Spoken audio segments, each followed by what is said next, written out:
Now, Crown Resorts has issued an apology. Remember, this was the same hotel where Team India was staying in Perth in the backdrop of that video of Virat Kohli that went viral on social media. This is what the statement says. We apologize to the guest involved. We'll continue to take the necessary steps to ensure this remains an isolated incident.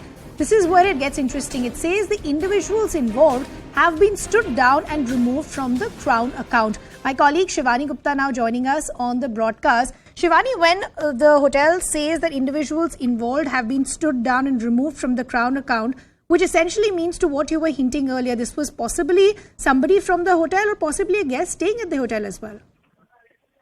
Right. This is very much somebody employed by the hotel, as the full statement released by the hotel chain makes very clear.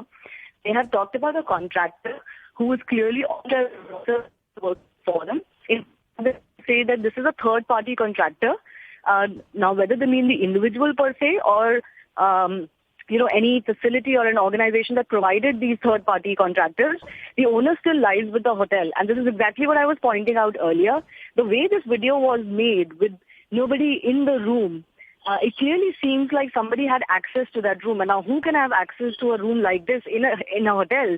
Nobody but the guest or the hotel management has the access. So clearly it was somebody from the hotel management, whether they call it a third party or a contractor. It frankly makes very little difference at this stage. Fundamentally what has happened is that somebody from the hotel management who had access to guest rooms has managed to go inside Virat Kohli's room, and looks very clearly in his absence, not in the presence of Virat Kohli, True. in Virat Kohli's absence and in the absence of any team management being there, and taken an entire tour video of his room showing his personal belongings, and then even have the audacity to put it online. You know, it's one thing to take a picture or a video, but to have the audacity to put it online and, promote it as quote-unquote King Kohli's room, this is absolutely unprecedented. In my memory, don't remember a case of this nature coming to light for such a high-profile guest at any hotel chain around the world. True. Shivani, I agree with what you're saying that, the hotel can't really pass on the responsibility to the third-party contractor or the individual seen in this video. What about their own accountability? I quickly also want to understand what is the usual protocol that is followed when you have a country's team or high-profile members staying in a particular resort or a hotel? Well, usually the hotel chains take it as a, big assignment for them. It is a mark of course, for that hotel chain to have a visiting team, a dignitary or a prominent athlete, especially as part of the ICC World Cup event, stay in their hotels. Mind you, this is an ICC event. This is not just a bilateral series. This is an event that has been mandated by the Australian government. So it's one of the events that the Australian government is organizing is in Australia. So the onus and the stage couldn't be any bigger than this.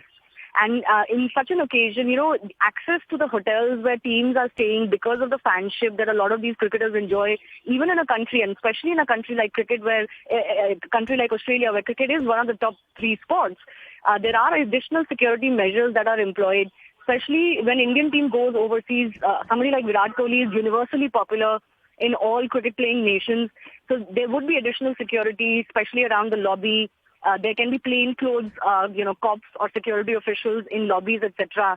In many big hotel chains, access to the floors where the teams are staying is restricted. And certainly, you could do all of that. But yes, fans do mob athletes sometimes going in and out of the hotels. Correct. Usually now the buses go inside the hotel. They carry the players outside. Outside fans are not allowed unless you are staying in the hotel.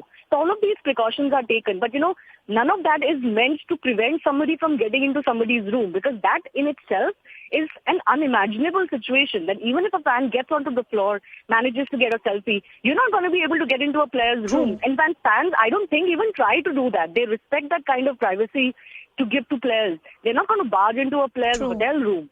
So this is an absolutely audacious act on the part of the third-party contractor that the hotel chain is mentioning. Shivani, thanks a lot for getting us all those details.